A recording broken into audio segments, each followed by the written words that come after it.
రాజా faith ministries సమర్పించు యేసు కృపాస్వరం TV కార్యక్రమానికి ప్రేమపూర్వక ఆహ్వానం తెలియజేస్తున్నాం. మన తండ్రి అయిన దేవుని నుండి, యేసుక్రీస్తు ప్రభు నుండి, పరిశుద్ధాత్మ దేవుని నుండి మీకు కృపా సమాధానము కలుగునుగాక. ఆమేన్.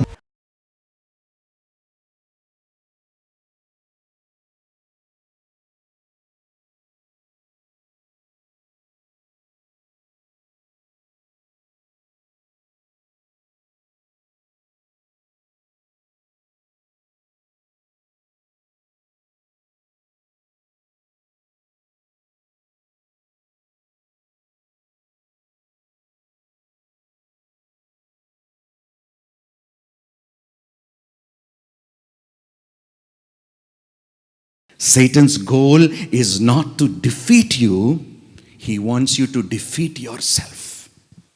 మీ దృష్టికి మీరు ఓడిపోయిన వారుగా కనిపిస్తే చాలు, వాడి యుద్ధాన్ని గెలిచినట్టే.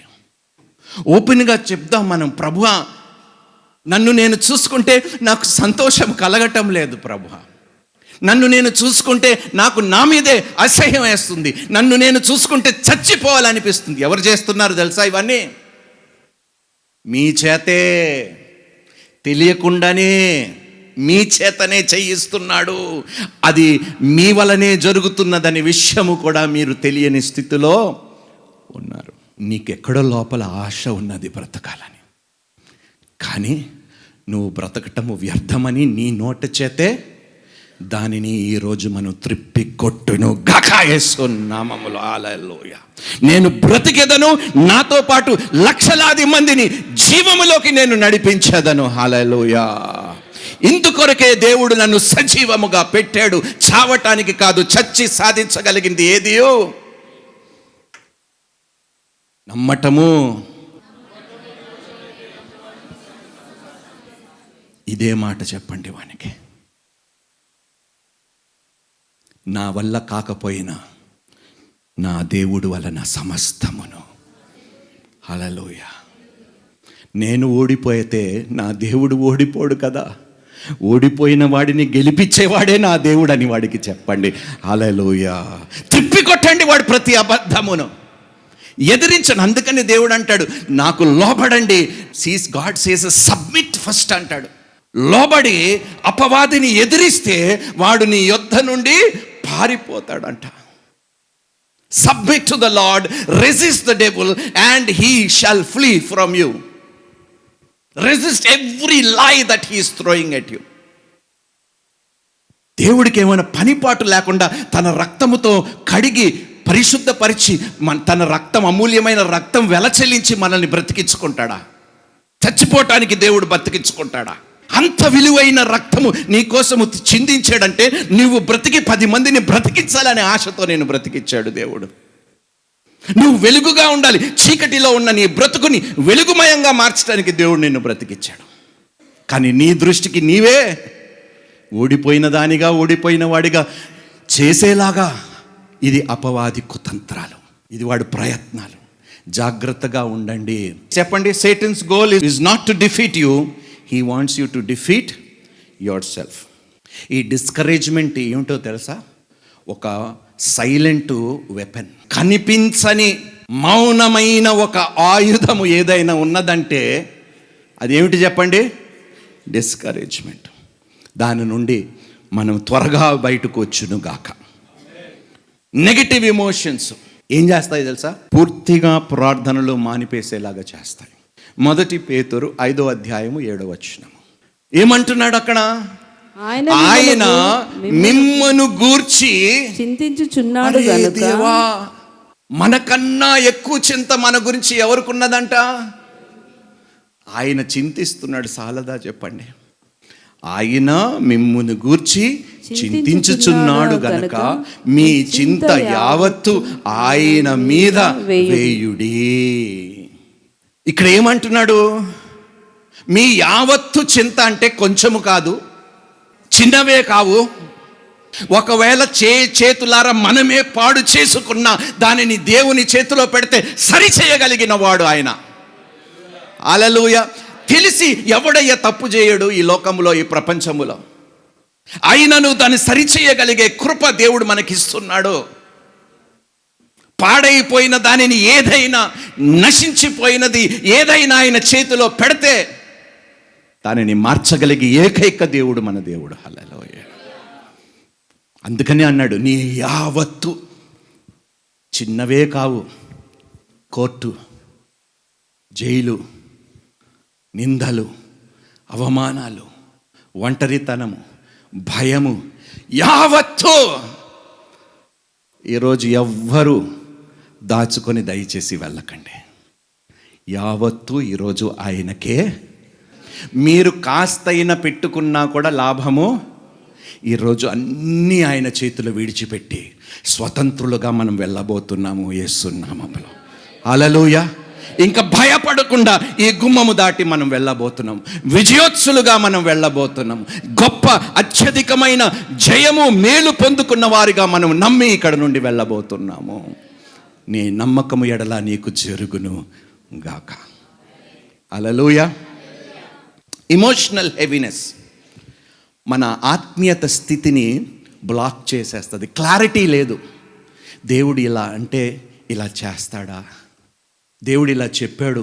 బహుశా ఇశ్రాయేల్ ప్రజలకే ఇది, ఏమిటి, బహుశా అపోస్తులకు మాత్రమే ఇది. కాదురా బాబు, వాక్యము ప్రతి ఒక్కరికి.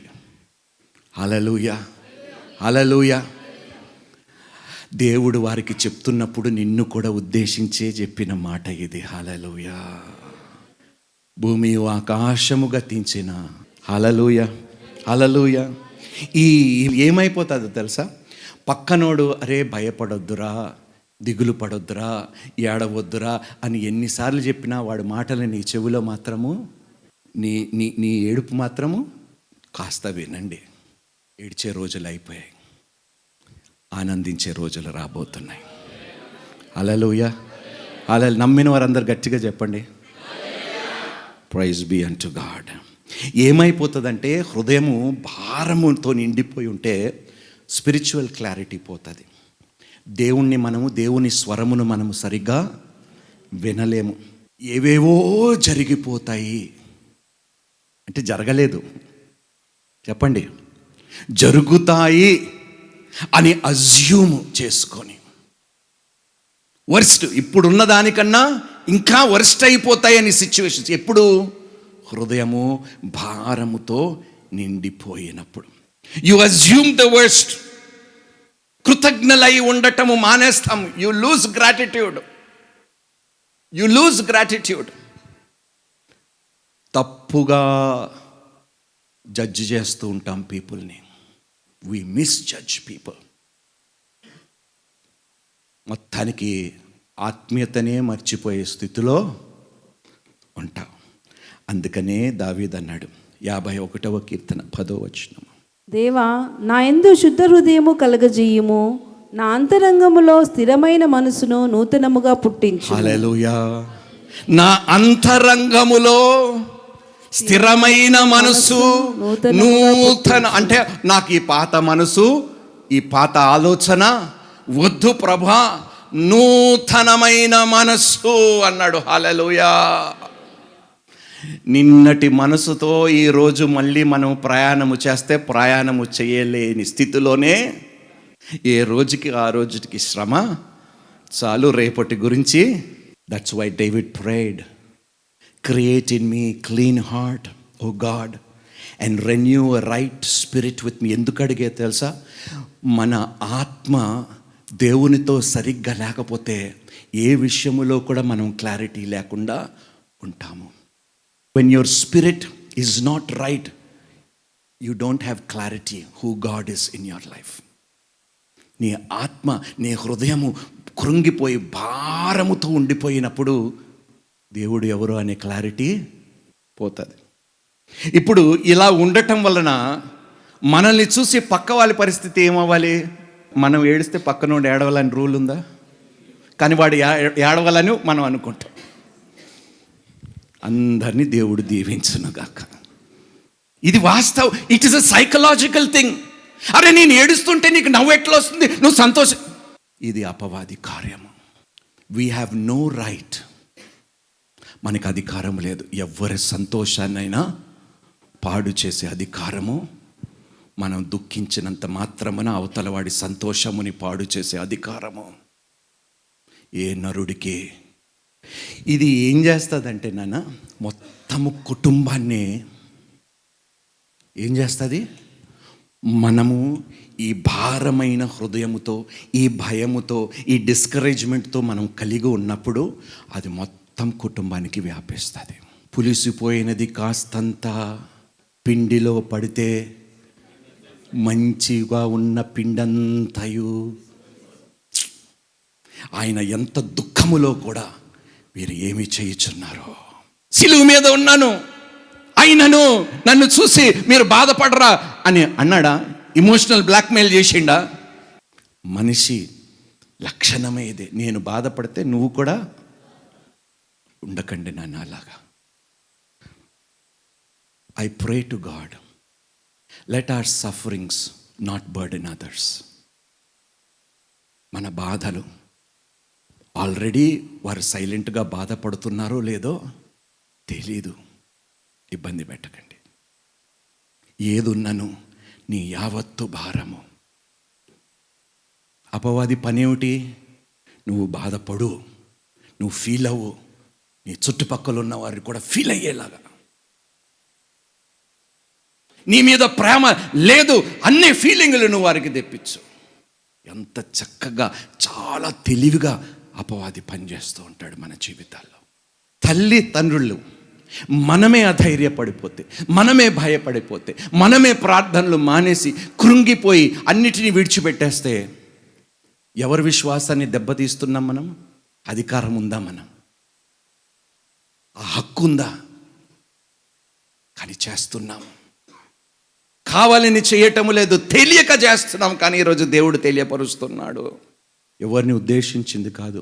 అమ్మా, ఎప్పుడు ఏడ్చేవారు ఇంట్లో ఉంటే that house suffers a lot. చాలా శ్రమలు ఆ ఇంట్లో ఉంటాయి. స్త్రీలకి ప్రాముఖ్యంగా చెప్తున్నాను, దయచేసి ఏది ఉన్నా. అందుకనే దేవుడు అన్నాడు, మీరు రహస్యముగా గదిలోకి వెళ్ళి తాళం వేసుకొని మీరు రహస్యంగా ప్రార్థించండి. రహస్యంగా ప్రార్థించిన దానికి బహిరంగముగా నేను ప్రతిఫలము. రహస్యంగా ఎవరికి తెలియనివ్వకండి. మీ మనసులో ఏమున్నదో నాకు చెప్పండి. గదిలోకి వెళ్ళండి. రహస్యంగా మీరు చెప్పారు, బహిరంగంగా మీ ప్రార్థనకు నేను ప్రతిఫలం ఇచ్చి నేను నిన్ను నిలబెట్టేదను అంటున్నాడు దేవుడు. హల్లెలూయా. Children are shaped not only by what we teach, but by what we carry. మనం దేనినైతే మోస్తున్నామో దానిని కూడా చూసి పిల్లలు అదే చేస్తారు, అదే నేర్చుకుంటారు. భయపడే తల్లిదండ్రులుంటే భయస్థులుగానే ఇంట్లో పిల్లలు. ఒక భార్య ఎప్పుడు డిస్కరేజ్ అయిపోతే అట్మాస్ఫియర్ అంతా ఇంట్లో ఎలా ఉంటుంది? మన ఇమోషనల్ హెల్త్, మన ఇంటి ఇమోషనల్ హెల్త్ అంతటినీ ఎఫెక్ట్ చేస్తుంది. జాగ్రత్తగా ఉండండి. ఇదే కావాలి అపవాదికి. దేవుడు ఏమన్నాడో తెలుసా? ఇంటిలో ఒక్కడు రక్షింపబడిన ఎడల. అపవాది ఏం చేస్తున్నాడో తెలుసా? ఇంటిలో ఒక్కడు డిస్కరేజ్ అయిన ఎడల, ఇంటిలో ఒక్కడు భయపడిన ఎడల, ఇంట్లో ఒక్కడు నెగటివ్ ఎమోషన్స్ కలిగిన ఎడల ఇల్లంతా మారిపోతుంది. రక్షించబడిన వాడు విశ్వాసములో ధైర్యముగా అన్నిటిని తాలుకొని తట్టుకొని ఎదురీత చేయగలిగిన వాడు కుటుంబము రక్షింపబడును. హల్లెలూయా. మన కుటుంబాలని ఎఫెక్ట్ చేస్తాయి, సంఘాలని దెబ్బతీస్తాయి నాన్న. కుటుంబాలనే కాదు, మన సంఘాలని కూడా. A church filled with discouraged believers, నిస్సహాయ, నిస్పృహ, భయము, భారముతో ఏ సంఘాలైతే ఎక్కువ సంఘస్థులు ఉంటారో ఆ సంఘము ఎదగదంట. ఆ సంఘాలు they become stagnant. A church filled with discouraged believers becomes ఆత్మీయంగా ఏమైపోతుంది తెలుసా? ఇప్పుడు నీళ్ళు కదలకపోతే ఏమవుతుంది?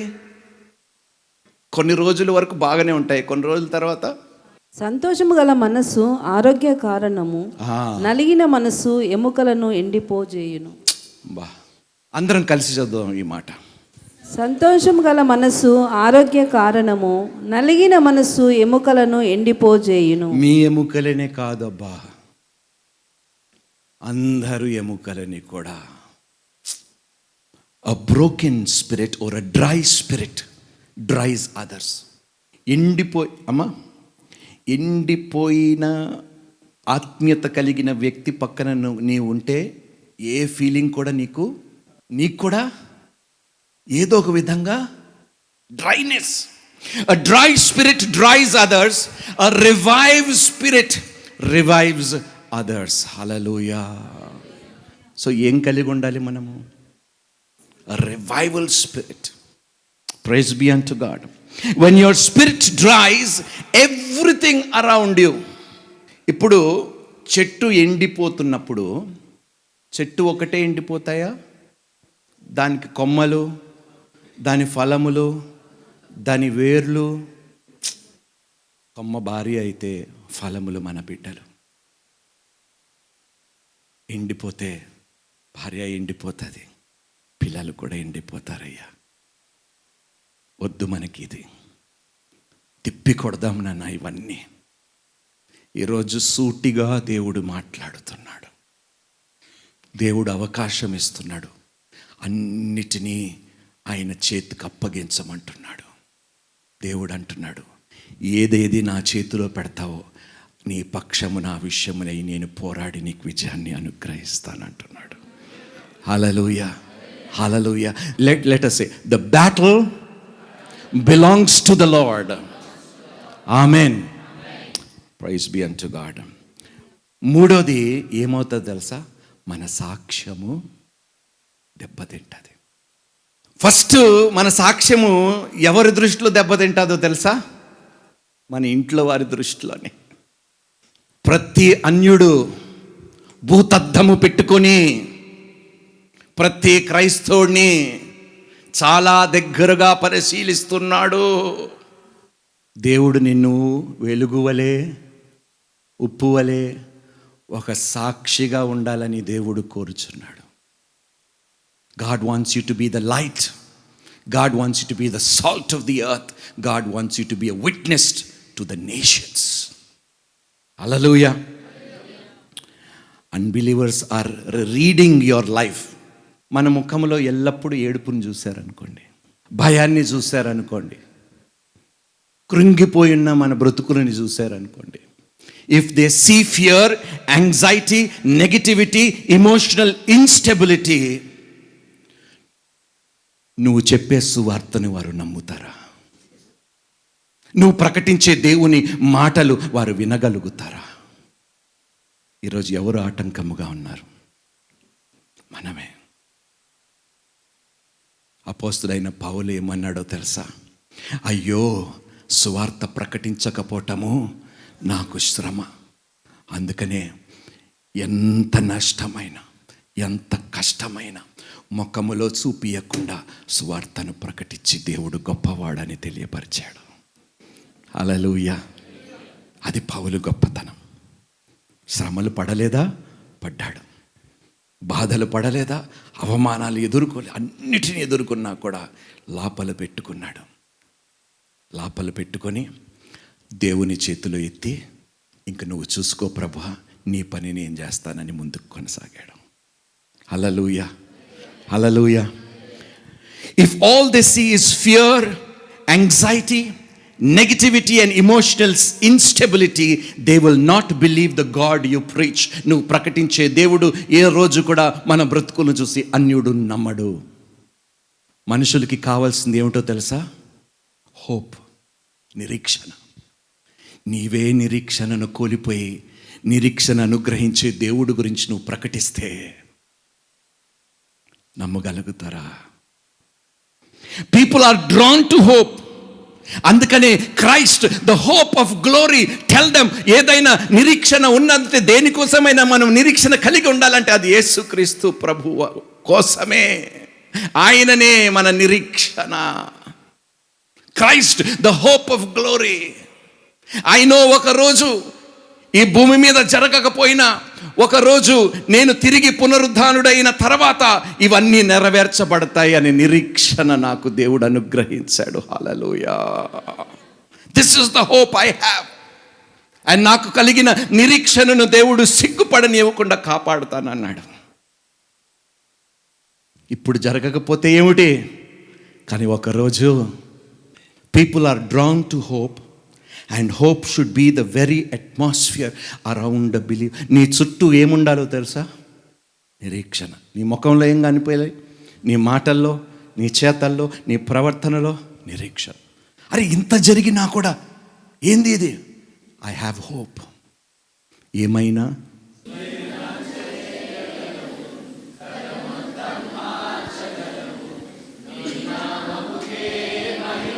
విశ్వాసముతో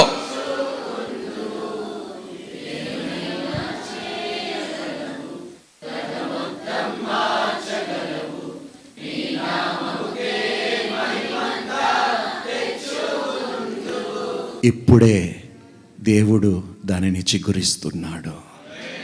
నమ్మిన వారు దేవుడికి గట్టిగా చప్పట్లు కొట్టు.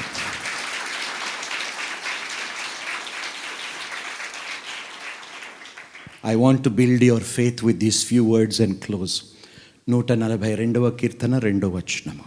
బహు వినయముగా ఆయన సన్నిధిని నేను మొరపెట్టుచున్నాను, నాకు కలిగిన బాధ ఆయన సన్నిధిని తెలియజెప్పుకొనుచున్నాను. ఇది దేవుడు అడుగుతున్నాడు. నువ్వు ఏదైతే తెలియపరుస్తావో దేవుడు దాన్ని స్వస్థపరుస్తాడట.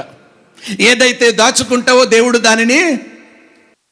God is not offended by your honesty. నీ నిజాయితీని నువ్వు చెప్తున్నదంతా pour out your heart నన్ను ఏది దాచుకోడు. He heals what you reveal. హల్లెలూయా. ఏ విషయాల్లో మీకు స్వస్థత కావాలో అది రివీల్ చేయండి. దేవుడు ఇప్పుడు చేయబోతున్నాడు. ఇప్పుడు ఇక్కడే ప్రార్థించుచుండగా దేవుడు కార్యము జరిగించునుగాక. హల్లెలూయా. సో ఇక్కడ ఏమంటున్నాడు? I pour out my complaint before him I tell my trouble. అన్నా పక్కనోడితో షేర్ చేసుకుంటే ఉపయోగం ఉంటుందో లేదో కానీ తెలియదు, కానీ share your problems, share your troubles with God. ఆయన చెయ్యలేడనుకో పక్కనోడికి చెప్పండి. ఐ విల్ పోర్ అవుట్ అంటే ఏమిటి? పోర్ అవుట్ అంటే ఏమిటి? Everything that is there within me I will pour out my complaint. ఎప్పుడు చూసినా కంప్లైంట్ అని దేవుడు అనడు.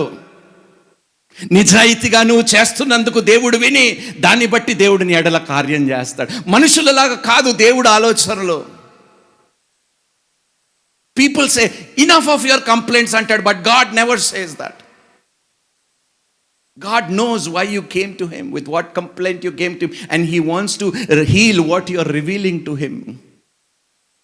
He's an amazing God. He is not like a man. దేవుడు అబద్ధమాడుటకు నరుడు కాడు, పశ్చాత్తాపపడుటకు నరపుత్రుడు కానే కాడు. ఆయన చెప్పి చెయ్యకుండునా, ఆయన మాట ఇచ్చి స్థాపింపకుండునా. హల్లెలూయా, హల్లెలూయా. రెండోది, ఫస్ట్ ఏమిటి? Reveal and God will heal. Reveal, God will heal. Don't hide, hand it over. దాచుకోకండి, అప్పగించేయండి. Hallelujah, hallelujah. నెక్స్ట్ రోమియోలకు రాసిన పత్రిక 12వ అధ్యాయం 2వ వచనం. మీరు ఈ లోక మర్యాదను అనుసరింపక ఉత్తమమును అనుకూలమును సంపూర్ణమునయున్న దేవుని చిత్తమేదో పరీక్షించి తెలుసుకున్నట్లు మీ మనసు మారి నూతన మగుట వలన రూపాంతరం పొందుడి. ఇమోషన్స్ ఎప్పుడు మారుతాయో తెలుసా? ఆలోచనలు మారినప్పుడు. Emotions change when thoughts change. Thoughts change when truth replaces. ఎప్పుడైతే అబద్ధము సత్యముని రీప్లేస్ చేసేస్తుందో అప్పుడు నీ ఎమోషన్ కూడా. ఇప్పుడు ఏం పాడారు? కానీ అపవాది ఏమంటాడు? అలా అన్నాడా దేవుడు? చివరిగా ఒక మాట చెప్తాను నేను.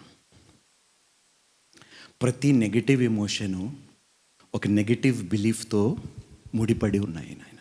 Every negative emotion is tied to a negative belief. Every lasting healing comes through divine truth. అన్ని స్వస్థతలకు కార్యం ఏమిటో తెలుసా? దేవుని సత్యము. ఆ సత్యమునే నువ్వు రీప్లేస్ చేసేసి ఇది జరగదు, జరగలేదు, అవుతాదో లేదో అని సంకోచిస్తావో మనకు మనమే ఆటంకాలు ఏర్పాటు చేసుకుంటూ వెళ్ళిపోతున్నాము. వరీ ఆర్ వర్షిప్ ఎలా రమ్మన్నాడో తెలుసా? సమస్త దేశములారా యెహోవాకు ఉత్సాహధ్వని చేయుడి, సంతోషముతో యెహోవాను సేవించుడి. ఎలా ఎలా ఎలా? సంతోషముతో సంతోషముతో యెహోవాను సేవించుడి, ఉత్సాహ గానము చేయుచు ఆయన సన్నిధికి రండి. నా వరి అంతా దేవుడు తీసివేయబోతున్నాడు. నా వరి గురించి కాదు, వర్షిప్ కోసమే నేను వస్తున్నాను. Praise the lord. వర్షిప్ ఏం చేస్తుందో తెలుసా? అట్మాస్ఫియర్ని ఫిజికల్ నుండి స్పిరిట్లోకి తీసుకొని వెళుతుంది. ఎప్పుడైతే when the physical becomes spiritual, the war is already won. శారీరకమైన పోరాటముని ఎప్పుడైతే దేవుని చేతిలో ఆత్మీయ పోరాటంగా ఎత్తిపెట్టి ఆయన చేతిలో విడిచిపెట్టేస్తామో గెలిచిన వారమే మనం. హల్లెలూయా. వర్షిప్ షిఫ్ట్స్ అట్మాస్ఫియర్స్ని మార్చేస్తుంది. హల్లెలూయా. వాళ్ళు స్తుతించుకుంటూ 7 రోజులు ఎరికో గోడల చుట్టూ గోడని ముట్టకుండా స్తుతించారు దేవుడు వారి స్థితిని. హల్లెలూయా. దానియేలు దేవుణ్ణి సింహపు బోనులో స్తుతించాడు. సింహాల యొక్క స్థితిని దేవుడు. Praise the Lord, praise the Lord. Hallelujah. పౌలు సిలాసు స్తుతించారు సంఖ్యలు. యెహోషాపాతు స్తుతించాడు, శత్రువులు చెదరగొట్టబడ్డారు. హల్లెలూయా. దావీదు స్తుతించాడు, డిప్రెషన్ పారిపోయింది. సౌలులో ఉన్న దురాత్మ పారి. హెబ్రోయులకు రాసిన పత్రిక 4వ అధ్యాయం 15వ వచనం. మన ప్రధాన యాజకుడు మన బలహీనత యందు మనతో సహానుభవము లేనివాడు కాడు గాని సమస్త విషయంలోనూ మన వలనే శోధింపబడినను ఆయన పాపము లేనివాడుగా ఉండెను. కనుక మనము కనికరింపబడి సమయోచితమైన సహాయము కొరకు కృప పొందునట్లు ధైర్యముతో కృపాసనము నొద్దకు చేరుదము.